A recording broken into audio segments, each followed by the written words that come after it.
अस्सलामुअलैकुम क्लास, कैसे हैं आप सब। आज की वीडियो में हम लोग शुरू करने वाले हैं क्रोशे से कुछ एडवांस स्टिचेस।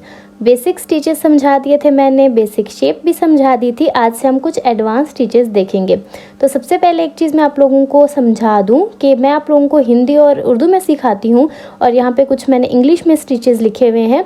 तो आपने अपने पास जो अपनी कोई गाइड की तरह लिखना है तो आपने उसमें इस तरह से लिख लेना है। उर्दू में, हिंदी में, जैसे भी आप लोग चाहें तो उसमें आप खुद से लिख सकते हैं। मैं यहाँ आपको पढ़ के बताती जाऊँगी आपकी आसानी के लिए। तो सबसे पहले यहीं से ही शुरू करते हैं, जहाँ आपके पास ये त्रिकोण होगा ना खाली, जो कि ये देखें बीच में भरा हुआ नहीं है, ये भरा हुआ है, ये भरा हुआ नहीं है। जो भरा हुआ नहीं है वो हमारी होगी शुरुआत। किसी भी पैटर्न को हम कहाँ से शुरू करेंगे रीड करना, जो पैटर्न बना हुआ होता है तो हम वो जहाँ पे ये खाली त्रिकोण होगा तो वहाँ से शुरुआत करेंगे, और जहाँ पे भरा हुआ होगा तो वो हमारा एंड होगा, इख्तिताम होगा। तो यहाँ पे आप देखें, जब हमारे पास कुछ इस तरीके का कॉम्प्लेक्स पैटर्न आता है तो ये दोनों हमारे जो सिंबल हैं इस्तेमाल होते हैं। किस तरीके से, यहाँ पे हम आई को देख लेते हैं तो हमें समझ नहीं आ रहा कि इसको हमने शुरुआत कहाँ से करनी है। तो ऊपर आप देखेंगे कि हमारे पास एक खाली ट्रायंगल है, तो हमने यहाँ से शुरुआत करनी है चेन बनाते हुए। फिर हमने हर एक के अंदर बनाना है हाफ डबल क्रोशा, और यहाँ पे देखें यहाँ पे ये एंड हो रहा है। अब आप इसमें भी यहाँ पे रीड कर सकते हैं। तो बेसिक जो स्टिचेस मैंने आप लोगों को सिखाए हुए हैं, चेन, हाफ डबल क्रोशा, वो तो आपको आते हैं। तो शुरुआत कहाँ से करनी है और एंड कहाँ से करना है, तो आज आप लोगों को इसकी भी समझ आ गई होगी। तो इस तरीके से हम इन जो हमारे सैम्बल्स वगैरह होते हैं इनको इस्तेमाल करते हैं।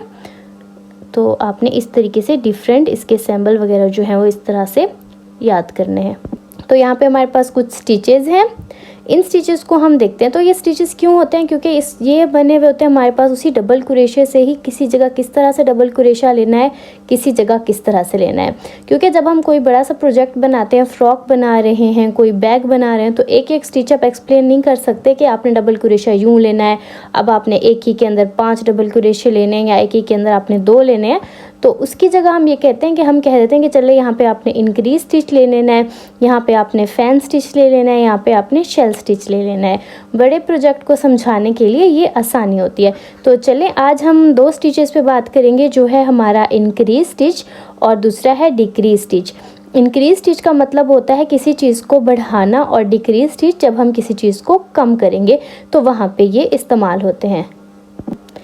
सबसे पहले हम बात करेंगे पे। तो देखें इंक्रीज स्टिच क्या होता है, ये वाला आपने ना ये दोनों नहीं देखने, ये जो वी की तरह है ये स्टिच हमारा इंक्रीज स्टिच है, यानी एक ही चेन के अंदर हमने 2 डबल क्रोशे डालने हैं। तो ये डबल क्रोशा इंक्रीज है। अगर एक ही स्टिच के अंदर 2 हम डालेंगे सिंगल क्रोशा तो वो सिंगल क्रोशा इंक्रीज होगा।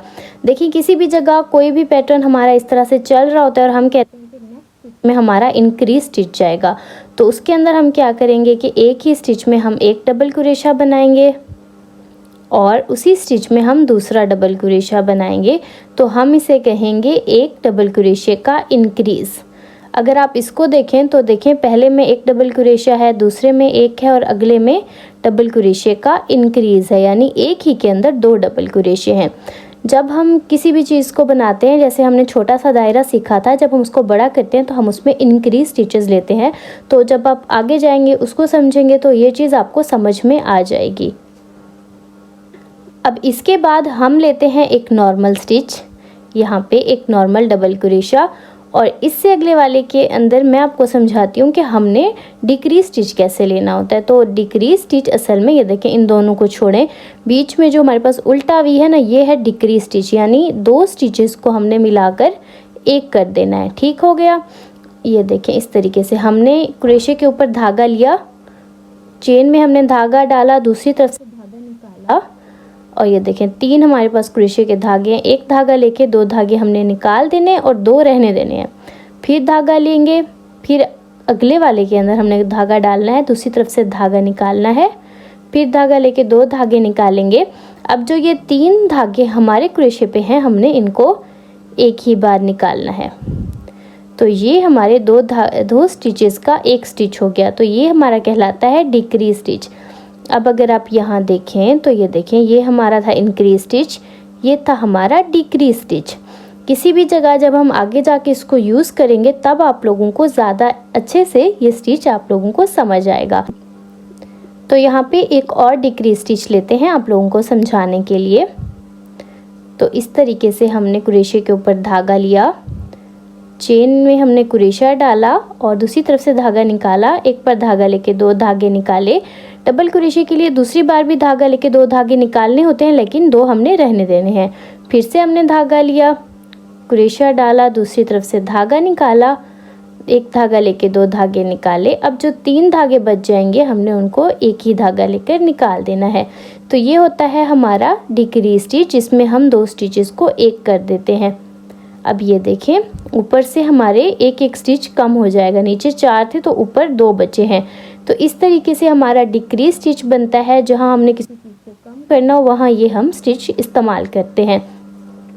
देखिए, अगर हमारे नीचे चेन होगी और हम इस तरीके से 2-2 डिक्रीज करते हुए ऊपर की तरफ जाएंगे तो ऊपर से ये त्रिकोण बन जाएगा और स्टिचेस इस तरीके से कम हो जाएंगे और इंक्रीज स्टिचेस में ये ऊपर की तरफ बढ़ता जाएगा। तो ये इस तरीके से बनता है और इससे हम मुख्तलिफ चीज़ें बना सकते हैं। तो ये आगे हम लोग इस्तेमाल करेंगे तो आप लोगों को ज़्यादा अच्छे से समझ आ जाएगा। अगर आप चाहते हैं कि मैं इस सीरीज़ को कंटिन्यू करूँ तो आप लोगों ने कमेंट ज़रूर करना है और मुझे बताना है कि आपको ये सीरीज़ कैसी लग रही है। अगर आप लोगों को कहीं से भी कोई चीज़ समझ नहीं आती तो आप कमेंट्स में मुझसे पूछ सकते हैं।